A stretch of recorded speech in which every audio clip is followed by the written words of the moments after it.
சமலருக்கு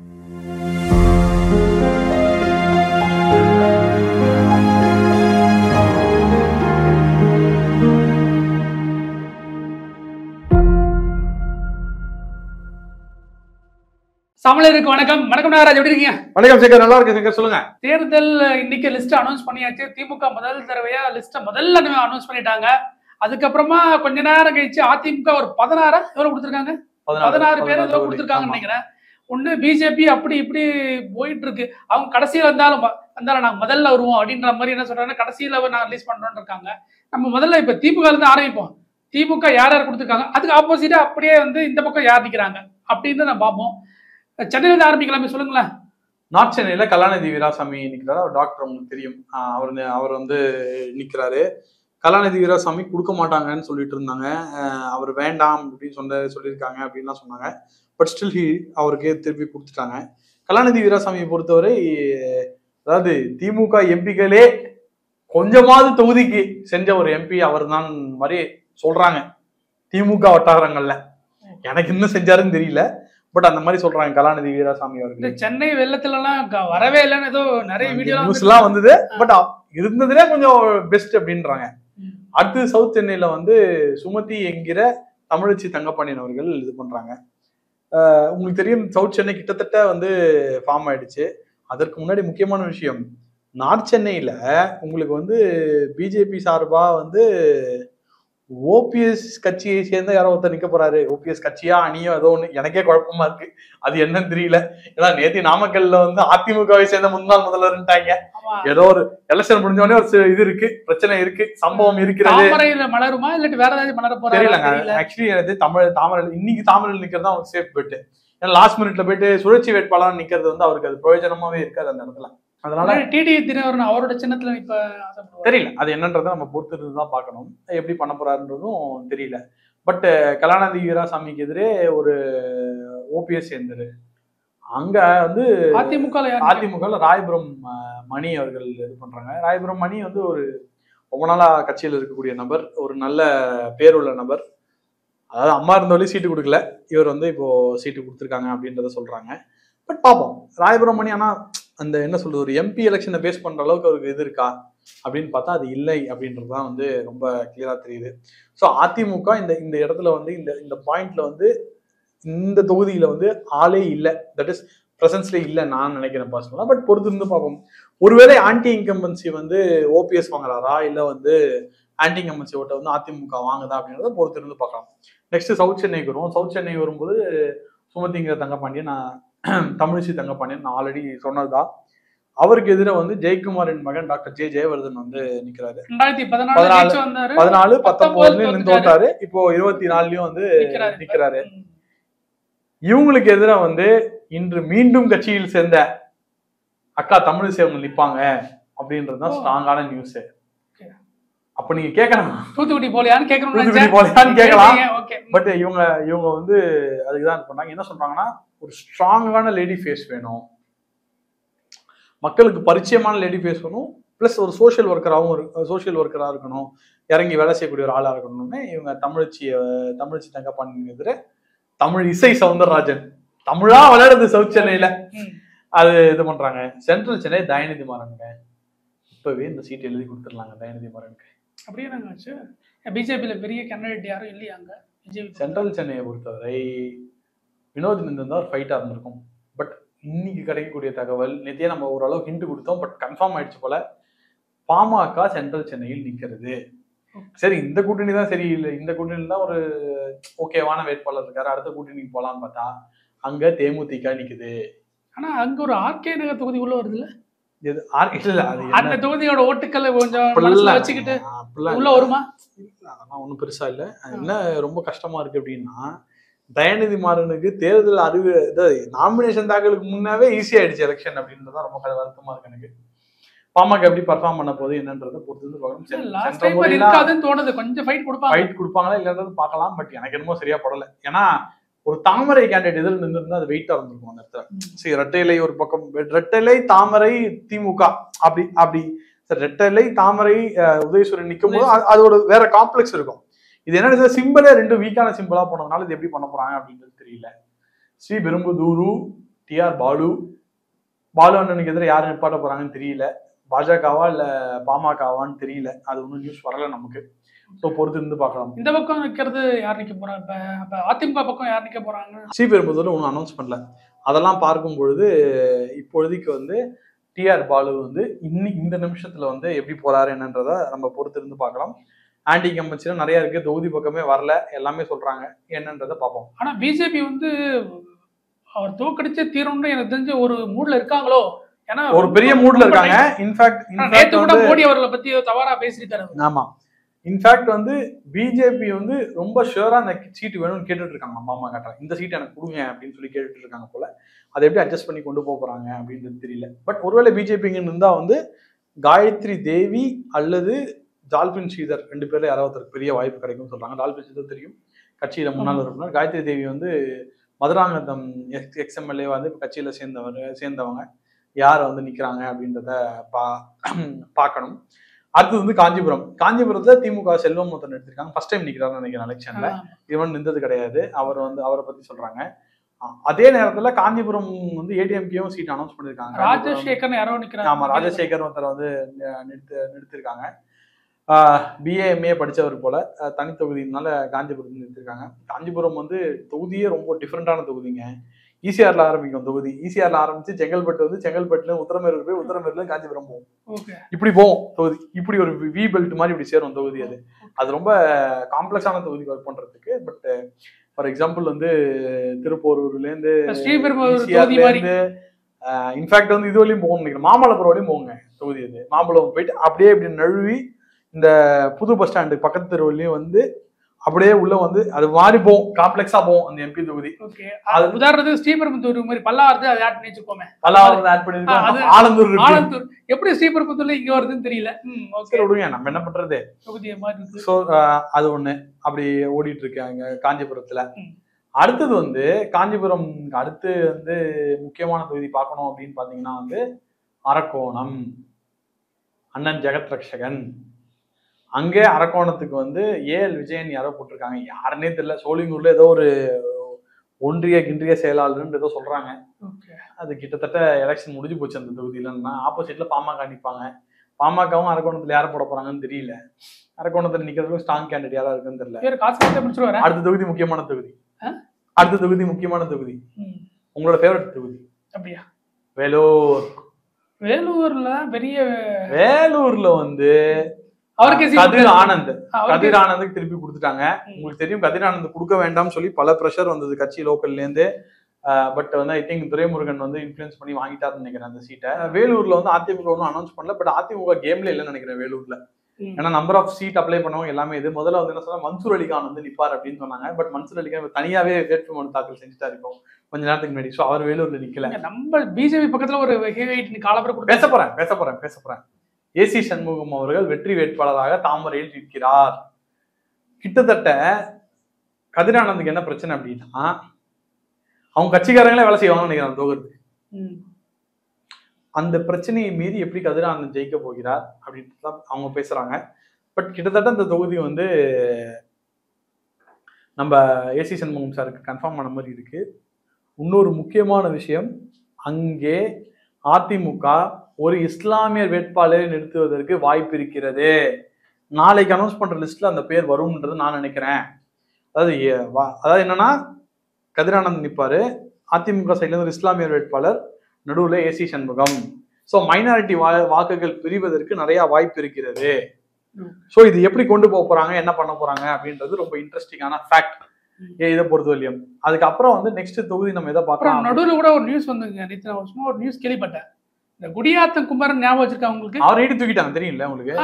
ஏதோ அவர் தான் சொன்னாரு, முதல்ல 60,000 கோடி ஏதோ அடிச்சிட்டாரு அப்படின்னு ஏதோ போனாரு, ஒரு வீடியோ எல்லாம் போட்டாரு. அவரை ஏதோ விசாரணை கூட்டு போயிட்டாங்க அப்படின்னு சொல்லிட்டு இருந்தாங்க. அது எந்த அளவுக்கு அதோட கேளுங்க. அடுத்த தொகுதி என்ன சொல்லுங்க? தர்மபுரி ஏ மணின்னு ஒருத்தர் கொடுத்திருக்காங்க திமுகல. ஏ மணி? ஆமா. யாருக்கு திமுக காரனுக்கே தெரியல, யாருன்னே தெரியல சார் அப்படின்னாங்க. நான் பூஜை பண்ண விட மாட்டேன், எப்படி நீங்க வந்து கவர்மெண்ட்டுக்குள்ள பண்றதுன்னு சொல்லி முட்டை போண்டாவை ஏமாத்திருக்காங்க திமுக. சொல்லக்கூடாது. முட்டை போண்டா மாண்புக்கு சீட்டு கிடையாது, ஒண்ணும் கிடையாது. அப்புறம் என்ன முட்டை போண்டாதான். முட்டை போண்டாவை திமுக ஏமாத்திருச்சு. ஒண்ணு என்ன தெரியுது, பெரியார் கொள்கை பேசினா நெக்ஸ்ட் டைம் சீட்டு கிடையாது. கெட்ட பேர் கொஞ்சம் வாங்கிட்டாரு அவரு. ஆமா, அதனால இந்த பெரியார் கொள்கை பேசிக்கிட்டுலாம் இருந்தா நாங்க சீட்டு கொடுக்க மாட்டோம் சொல்லி திமுகவே ப்ரூவ் பண்ணிருச்சு. ஐ திங்க் தர்மபுரி இன்னும் ஏடிஎம்கே அனௌன்ஸ் பண்ணலாம்னு நினைக்கிறேன். எஸ், அனௌன்ஸ் பண்ணல. தர்மபுரி வந்து கொஞ்சம் ஹோல்ட்ல தான் வச்சிருக்காங்க. தர்மபுரி ஏன் ஓட்ல வச்சிருக்காங்க அப்படின்னா வந்து பிஜேபில இருந்து யாரை வேட்பாளரா போடுறாங்க அப்படின்னு பார்க்கணும்னு பாக்குறாங்க. பட் அது தெரிஞ்சதுதான் பிஎம்கேல இருந்து அன்புமணி தான் நிற்க போறாரு. அன்புமணிக்கு எதிராக அந்த கேண்டிடேட் வெயிட்டா இருக்கணும். கேண்டிடேட் வெயிட்டா எல்லாம் நடக்காது. பிளஸ் அன்புமணி எப்பவுமே 3 சைட் கண்டெஸ்ட் நடந்தா சூப்பரா பெர்ஃபார்ம் பண்ணுவாரு. 2014 பண்ணுங்க, 2009லயும் வந்து நல்லா பெர்ஃபார்மன்ஸ் பண்ணிருக்காரு. சோ அது பார்க்கும்போது 3 சைட் கண்டெஸ்ட்ல வந்து அன்புமணி நிற்கும் போது அந்த பெர்ஃபார்மன்ஸ் எப்படி இருக்குன்றதை நம்ம பொறுத்து இருந்து பார்க்கலாம். பட் வெற்றி வாய்ப்பு அன்புமணி அவர்களுக்கு ரொம்ப பிரகாசமா இருக்கு அப்படின்னு தெரியுது. ரொம்ப நல்லா. ஏன்னா வந்து இங்க ஒரு ஆன்டி இன்கம்பன்சி இருக்கு டிஎம்கே மேல, ஏடிஎம்கே மேல ஒரு நம்பிக்கை இல்லை அப்படின்னு இருக்கும்போது ரொம்ப காமன் கேண்டிடேட்டா வந்து அன்புமணி இருப்பார் அப்படின்றது. அடுத்தது இந்த பக்கம் நாம் தமிழர் கொஞ்சம் ஓட்ட பிரிப்பாங்க. அதனால 4 டைம் ஈஸியா. ஏங்க டார்ச்சர் பண்றீங்க நீங்க? நாம் தமிழர் ஒரு கட்சியாங்க. 7% ஒரு சிம்பிள் கூட அப்ளை பண்ண துப்புலாத கட்சிங்க அது. அதெல்லாம் சிம்பிளா கொடுத்துருவாங்க. கொடுங்க. யார் கொடுப்பா? ஏதோ ஒண்ணு கொடுப்போம், வாங்கிட்டு போக வேண்டியதான். 7% வாங்குறது முக்கியம் இல்ல, சிம்பிளை தக்க வச்சுக்க தெரியணும். ஒரு ஃபார்ம் எழுதி அப்ளை பண்ண துப்புலாத கட்சி தமிழ்நாட்டில் ஆட்சி வந்து என்ன பண்ண போகுது? நாம் தமிழருக்கு வாக்களிக்கும் இளைஞர்களுக்கு நான் கூறுவது ஒன்னே ஒண்ணுதான், உங்க தலைவருக்கு ஃபார்ம் கூட ஃபில் பண்ண தெரியலங்க எலெக்ஷன் கமிஷன்ல. இவருக்கெல்லாம் ஓட்டு போட்டு என் டைத்தை வேஸ்ட் பண்றீங்க. அப்படி சொன்னா 1974ல உங்களுக்கு தெரியுமா என்னாச்சு? இந்த காவிரியை வந்து என்ன சொல்ற, நீங்க சொன்னல புதுப்பிக்கிறதுன்னு அதை பண்ணாம விட்டாங்க. அப்ப ஆட்சியில் இருந்த யாருன்னா நம்ம மாண்புமிகு முன்னாள் முதலமைச்சர் கருணாநிதி. அதெல்லாம் ஆட்சி இல்லாம போயிட்டாரு. அதெல்லாம் இருப்பாங்க. அடப்போங்க, சிம்பிள் கூட அப்ளை பண்ண தர அடப்போங்க. ஒரு ஃபார்மை ஃபில் பண்ணி எலெக்ஷன் கமிஷன் அப்ப அப்ளை பண்ண துப்பு இல்ல. சும்மா என்னமோ 7% வருது 8% வருது எல்லாம். இந்த எலெக்ஷன் தாங்க நாம் தமிழ் கடைசி எலெக்ஷன். அண்ணாமலை அவர்கள் சொன்னது போல. அண்ணாமலை அவர்கள் சொன்னது போல இல்ல, அண்ணாமலை சொன்னது நடந்துருக்கு. ஏன்னா அண்ணாமலைக்கு தெரிஞ்சிருக்குங்க இவருக்கு ஒண்ணும் தெரியாது. சரி, நம்ம அடுத்ததுக்கு வருவோம். திருவண்ணாமலை. திருவண்ணாமலையில வந்து ஒரு டஃப் ஃபைட் இருக்கும்னு சொல்லிட்டு இருந்தாங்க. இவங்க அப்ளை ஒன்றும் அனௌன்ஸ் பண்ணல, ஏடிஎம்கே வந்து ஒன்றும் அனௌன்ஸ் பண்ணல. ஏன்னா வந்து நம்ம சிவி சண்முகம் அவர்கள் வந்து என்ன பண்ணோம் அப்படின்னு சொன்னாங்க. ஆனா டிஎம்கேல ரொம்ப எதிர்பார்க்கப்பட்டது திருவண்ணாமலையில வந்து பொன்முடியின் மகன் நிப்பாரு அப்படின்னு எதிர்பார்த்தாங்க. பட் சிஎன் அண்ணாதுரைன்னு சொல்லிட்டு யாரோ ஒரு வேட்பாளர் சொல்றாங்க. ரொம்ப முக்கியம், சிஎன் அண்ணாதுரை வந்து ஆப்போசிட் கேங்கா பொன்முடிக்கு. ஆக்சுவலா பொன்முடி பையன் அப்படியே நிக்க வைப்பாங்க. ஏன் என்ன பிரச்சனை? இப்ப ரைடு போச்சு, அது வேற பையன். 2 பையன் 2 இல்ல, போன வாட்டி இந்த வாட்டி நிக்க வைப்பாங்க. அது கரெக்ட் தான். பட் அந்த பையன் மேலதான் கேஸ் இருக்கு. அந்த பையன் மேலதான் கேஸ் இருக்கு. ஆமா, இடி ரைடு அவர் மேலதான் வந்தது. அதனால அவருக்கு பெரிய மேபி அந்த ஒரு மைண்ட்ல வச்சுட்டு அப்புறமா திருப்பி ஏதாச்சும் பிரச்சனை வந்து என்ன பண்றதுன்னு திருப்பி எலெக்ஷன் நடத்த வேண்டாம் அதனால இருக்கலாம், தெரியல அது. பட் என்ன சொல்றாங்க அப்படின்னா வந்து 2019 வந்து அவர் ட்ரை பண்ணி பொன்முடியின் மகன் வந்து இது பண்ணி கட்சியை விட்டு எல்லாம் போகலான்னு முடிவு பண்ணி அதுக்கப்புறம் திருப்பியும் வந்து உள்ள கொண்டு வந்தாங்க அப்படின்னு சொல்லி ஸ்டாலின் பேச்சு உள்ள கொண்டு வந்து இன்னைக்கு அவருக்கு சீட் கிடைச்சிருக்குன்றாங்க. அவரை பத்தி ஒரு விஷயம் நல்லா சொல்றாங்க, ரொம்ப ஈஸியா அணுகலாம், அவரை ரொம்ப கிரவுண்ட் எர்த்தா இருப்பார், டக்கு டக்குன்னு போய் பேசி கீசி அணுகி எல்லாம் பண்ணலாம் அப்படின்னு சொல்றாங்க. திருவண்ணாமலையில மோஸ்டா எனக்கு தெரிஞ்சு பாமக நிற்கும்னு நினைக்கிறேன். நம்ம சைட்ல இருந்து பாமக நிற்கும்னு நினைக்கிறேன். ஸோ அது எப்படி நடக்குது என்னன்றதை நம்ம பொறுத்திருந்து தான் வந்து பார்க்கணும். திருவண்ணாமலை முடிச்சேன், நெக்ஸ்ட் ஆரணி. அதில் பார்த்தீங்கன்னா இந்த கோயிலுக்குள்ள அதை கட்டுறேன் ஏதோ பஞ்சாயத்துல பண்ணி வச்சாங்க. அது தெரியல, அது எப்படி சால்வ் பண்ண போறாங்கன்னு தெரியல. பட் திருவண்ணாமலைன்றது அதுவும் பெரிய தொகுதி, சம்மந்தம் இல்லாம எல்லாம் போகும். நடுவில் ஒரு 2 ஊரில் தாண்டி அப்புறம் ஒரு ஊர் ஜம்ப் ஆகிலாம் உள்ள வரும். திருவண்ணாமலை பெரிய தொகுதி தான். அது எப்படி பண்ண போறாங்கன்னு தெரியல. நெக்ஸ்ட் வந்து ஆரணி. ஆரணியில வந்து ஏடிஎம்கேவும் கேண்டிடேட் அனௌன்ஸ் பண்ணிட்டாங்கன்னு நினைக்கிறேன். எஸ், ஆரணியில வந்து வி கஜேந்திரன் எம்ஏ அப்படின்னு சொல்லி இது பண்ணி கேள்விப்பட்டிருக்கீங்களா இந்த பேர்லாம்? ஏடிஎம்கே இருந்து எம்பி தொகுதியை பொறுத்த வரைக்கும் தெரியுமா, யார் அதிகமா காசு கொடுக்கணும் அவங்க கொடுத்துருவாங்க ஜென்ரலா. இல்லைங்க, பட் இவங்க சொல்லியிருக்க பேர்லாம் பாத்தீங்கன்னா கூட ஏதோ பெரிய இது மாதிரிலாம் தெரியல. வி கஜேந்திரன் யாரோ ஒருத்தருக்கு வந்து கொடுத்துருக்காங்க ஆரணியில, யாருன்னே தெரியலன்னு நினைக்கிறேன். ஆக்சுவலா திமுக பாத்தீங்கன்னா அனௌன்ஸ் பண்ணதுலயே 21 தொகுதிகள், அதுல 11 தொகுதியில வந்து புதுமுகம் கொடுத்துருக்கோம் அப்படின்னு சொல்லியிருக்காங்க. அந்த ஒரு புதுமுகத்துல ஒரு புதுமுகமா இருக்கலாம். என்ன ஆயிடுச்சுன்னா நிறைய தொகுதியில திமுகல வந்து திமுகவும் புதுமுகம் போட்டிருக்கு, அதிமுகவும் புதுமுகம் போட்டு கிளாஸ் ஆகுது. இப்போ நீங்களும் புதுமுகம் நானும் புதுமுகம், பாஜக பங்க ஸ்டார் கேண்டிடேட் போட்டா என்ன ஆகும்? அந்த மாதிரி ஒரு விஷயமும் நடக்குது. ஆரணி ஒரு நல்ல தொகுதி, பட் ஆரணி வந்து ஐ திங்க் பாமகக்கு தான் போகும்னு நினைக்கிறேன். கள்ளக்குறிச்சி மலையரசன் யாரை போட்டிருக்காங்க, again new candidate from DMK. கள்ளக்குறிச்சியில வந்து இவரை வந்து இவங்க அனௌன்ஸ் பண்ணல இன்னும், நம்ம ஏடிஎம்கே அனௌன்ஸ் பண்ணல. பட் கள்ளக்குறிச்சியில் தேமுதிக நிற்பதற்கு அதிக வாய்ப்பு இருக்கு அப்படின்னு சொல்றாங்க. தேமுதிகவில் வந்து அவர் மகனை எதிர் கள்ளக்குறிச்சி அல்லது திண்டுக்கல், இந்த ரெண்டுத்துல ஒரு தொகுதியில் நிக்கணும்னு சொல்லியிருக்காங்க போல. அதை சொல்லிதான் வந்து சீட்டு கொடுத்துருக்காங்க போல ஏடிஎம்கேல. ஸோ அது என்னன்றதை நம்ம பார்க்கணும். கூட்டணியில இப்ப இந்த பக்கம் இருக்காங்களா அந்த பக்கம் இருக்காங்களா தெரியல. ஒரு பேச்சுவார்த்தை நடந்துட்டு இருக்கு, இன்னும் சைன் பண்ணல. சைன் பண்றவரையும் நான் நம்ப மாட்டேன். அதை ஈரோடு கொங்கு பெல்ட்ல ஒரு சீட்டுக்கு வந்து உள்ள வந்துருச்சு. பாமகக்கு ஆல்ரெடி வந்து ஒரு நல்ல ஸ்ட்ரென்த் இருக்கு ஈரோடுல, உனக்கு தெரியும். ஈரோடுல நம்ம நிக்கிறோமா இல்ல பாமக நிக்கிறதான்னு வந்து நமக்கு தெரியல, கன்ஃபார்மா தெரியல. நம்ம பொறுத்திருந்து தான் பார்க்கணும். ஈரோடுல வந்து அங்க கேஇ பிரகாஷ் அகைன் நியூ ஃபேஸ் வந்து நிறுத்திருக்காங்க. ஆனால் ஈரோடுல இருக்கிற அதிமுக வேட்பாளர் மிகவும் பழமை பெற்ற கெத்தான ஆளு ஆற்றல் அசோக்குமார் அதிமுக ஈரோடுல நிக்கிறாரு. கேட்டு வாங்கியிருக்காரு, நான் நிச்சயமா ஜெயிப்பேன் அப்படின்னு வேற சொல்லியிருக்காரு. BE MS MBA. ஸோ ஆற்றல் அசோக்குமார் வந்து வெயிட்டான கேண்டிடேட் தான், அதை நம்ம ஒத்துக்கிட்டு தான். ஏடிஎம்கே லிஸ்ட்லயே ஆற்றல் அசோக்குமார் தான் வெயிட்டான ஆளு, பழைய ஆளு, நல்ல யூத், படிச்சவர், டெக்னாலஜி தெரிஞ்சவர். அதே நேரத்தில் வந்து மக்களுடைய நல்ல கனெக்ட் இருக்கு. செகண்ட் ஜென்ரேஷன் ஏடிஎம்கே, அது தலைமுறையா கட்சிக்காக உழைக்கிற ஒரு ஃபேமிலி. இவங்க பாஜக சைட்ல யார் நிறுத்துறாங்க அப்படின்றத பார்ப்போம். ஆனா குஷாக்காவை பொள்ளாச்சி தான் சொல்லியிருக்காங்க. ஸோ ஈரோடுல என்னன்றது தெரியல, நம்ம பொறுத்து தான் பார்க்கலாம். நெக்ஸ்ட் தொகுதி வந்து டிஎம்கே நிக்கிறது வந்து என்னன்னா வந்து Nilgiris A Raja. Straight forward. நீல்கிரிஸ்ல வந்து அதிமுக யாரும் அப்ளையே பண்ணல. இதுல 2 பேர் தான் அப்ளை, நம்ம சொன்ன விஷயத்த 2 பேர் தான் அப்ளை பண்ணிருக்காங்கன்ட்டு. இங்க வந்து ஏ ராஜா நிக்கிறார். பிஜேபியில இருந்து உங்களுக்கு தெரியும் எல் முருகன் அவர்கள் நிற்பதற்கு அதிக 99.9% வாய்ப்பு இருக்கு. டஃப் ஃபைட் இருக்கு எல் முருகன் வாசஸ் இதுன்னு சொல்லிட்டு நீலகிரியில. அடுத்த தொகுதியில வந்து கரூர் யார் யார் நிக்க போறாங்க அப்படின்னு தெரிஞ்சு போச்சுங்க. கரூர் வந்து காங்கிரஸ் வர்சஸ் ஏடிஎம்கே வர்சஸ் பிஜேபியில யார் நிக்க போறான்னு தெரியல, அதுவும் நம்ம வந்து பார்க்கணும். ஆனா கரூர்ல வந்து யாரோ கேஎல்ஆர் தங்கவேல்னு யாரோ ஒரு மாவட்ட மன்ற செயலாளர், யாரோ ஒன்றிய மன்ற செயலாளர், ஏதோ செயலாளர் சொல்றாங்க, அவர் நிக்கிறான்னு தெரியும். யாருன்னே வந்து தெரியலை. இந்த சைட்ல வந்து கோயம்புத்தூர் யாரோ கணபதினு யாரோ போட்டு, கணபதி ராஜ்குமார் யாரோ கொடுத்துருக்காங்க. முக்கியமா பார்க்கணும், கோயம்புத்தூர் சீட்டை ஒன்னும் ஏடிஎம்கே அனௌன்ஸ் பண்ணவில்லை. நாளைக்கு லிஸ்ட்ல வந்துடும் நினைக்கிறேன். பட் ஏடிஎம்கே தான் நிக்க போகுது கோயம்புத்தூர்ல, அதுல எந்த டவுட் இல்லை, ரெட்டா இல்லை. ஸோ கோயம்புத்தூர் எப்படி இருக்க போகுதுன்னா BJP versus DMK versus two leaf. BJP நிக்கிறாங்க, 3 கட்சி அந்த ஸ்ட்ரெயிட் ஃபேஸ் ஆஃப்ன்றதுனால அது கோயம்புத்தூர்ல இருக்கு. ஸோ ஒரு சைட்ல அண்ணாமலை நிக்கிறதுக்கு நிறைய வாய்ப்பு இருக்கு. அண்ணாமலையோ இல்ல இந்த கோயம்புத்தூர் கணபதி ராஜ்குமாரோ இல்லை என்றால் அதிமுக சந்திரசேகர்னு ஒருத்தர் இருக்காரு. அதிமுக எஸ்பி வேலுமணிக்கு ரொம்ப நெருங்கிய அவர் நிக்கிறதுக்கு நிறைய வாய்ப்பு இருக்குன்னு சொல்றாங்க. ஏன்னா அவர் வந்து எஸ்பி வேலுமணி அப்ளை பண்ணும்போது நான் செலவு பண்றேன், நீங்க நில்லுங்க அப்படின்னு சொல்லி அவர் என்கரேஜ் பண்ணியிருக்காரு சொல்றாங்க. ரொம்ப பழைய ஆள் போல கட்சியில. சிதம்பரம் தனியில வந்து நமக்கு எல்லா கேண்டிடேட் கிட்டத்தட்ட தெரிஞ்சு போச்சு. சிதம்பரம் தனி தொகுதியில ஏடிஎம்கேல வந்து சந்திரஹாசன் சொல்லி ஒருத்தரை நிறுத்துறாங்க சிதம்பரம் தனியில. அங்க யாரு நிக்கிறான்னு தெரியும். பானையிலயா, பானையா எந்த சிம்பிள் தெரியல, பானையா ஏதோ சிம்பிள், என்ன சிம்பிள் கன்ஃபார்ம் ஆல, நல்லா சொல்றேன். ஏதோ ஒரு சிம்பிள் வந்து கிடைக்கும் போது நிக்க போறாரு சிதம்பரத்துல.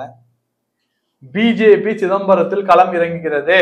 போன வாட்டி ஒரு 400, 500, 600 சீட் தோத்தாரு. ஆமா, இவர் ஜெயிச்சாரு. ஏடிஎம்கே 600 ஓட்ல தான் தோத்துச்சு லாஸ்ட் டைம். இந்த முறை வந்து சிதம்பரம் தொகுதியில வந்து பாஜக வந்து நேர் எதிர வந்து இது பண்ணும். தடா பெரியசாமி அவர்கள் நிக்க போகிறார் என்ற நியூஸ் வந்திருக்கு சிதம்பரத்தை பொறுத்தவரை. அது என்னன்றத பொறுத்திருந்து நம்ம பார்க்கணும். சிதம்பரம் தொகுதியை பொறுத்தவரை அதுக்கு அடுத்தது பொள்ளாச்சி ஈஸ்வரமூர்த்தி நிக்கிறாரு. யாருன்னு தெரியும் உங்களுக்கு? ஈஸ்வரமூர்த்தி யாருன்றது தெரியும். பொள்ளாச்சி ஈஸ்வரமூர்த்தி யாருன்னு தெரியும். பொள்ளாச்சியில ஏடிஎம்கே சைட்லயும் பொள்ளாச்சியை வந்து ஒரு பெரிய இதுதான் வருது அப்படின்றத பார்க்க வேண்டியது இருக்கு. அவங்க நிக்க போறாங்க. இந்த சைட்ல வந்து அக்காக்கு நிறைய வாய்ப்பு இருக்குன்னு சொல்றாங்க பொள்ளாச்சியை பொறுத்தவரை. ஏன்னா அதனாலதான் வந்து நேற்று நடந்த சேலம் கூட்டத்துல வந்து அக்காவை ஸ்டேஜ் ஏத்துனாங்க கரெக்டா. ஸோ அதெல்லாம் கனெக்ட் பண்ணும்போது கனெக்டிங் த டாட்ஸ் வந்து இதுவா இருக்குன்னு நம்ம சொல்லலாம். தஞ்சாவூர் எஸ் முரசொலின்னு ஒருத்தர் நிக்கிறார் தஞ்சாவூர்ல. யாருல? இதுல இருந்து திமுகல இருந்து. இங்க முரசொலியே நிக்க போகுது. தஞ்சாவூர்ல முரசொலின்னு ஒருத்தர் நிக்க போறாரு. தஞ்சாவூரை பொறுத்தவரை அதிமுக வந்து அவங்க வேட்பாளர் தான் போட போறாங்க. பட் நாளைக்கு வர லிஸ்ட்ல தஞ்சாவூர் வந்துடும் அப்படின்னு சொல்றாங்க. பிஜேபியை பொறுத்தவரை டிடிவி தினகரன் கட்சி அமமுக வந்து அந்த இடத்துல நிற்கும் அப்படின்னு சொல்லி ஒரு வாய்ப்பு இருக்கு. அகைன் ஒரு ஃபேஸ் ஆஃப் டிஃப்ரெண்ட் ஃபேஸ் ஆஃபா வந்து அது இருக்க போகுது அப்படின்றத நம்ம பாக்குறோம். அடுத்தது வந்து தேனி. யாரு?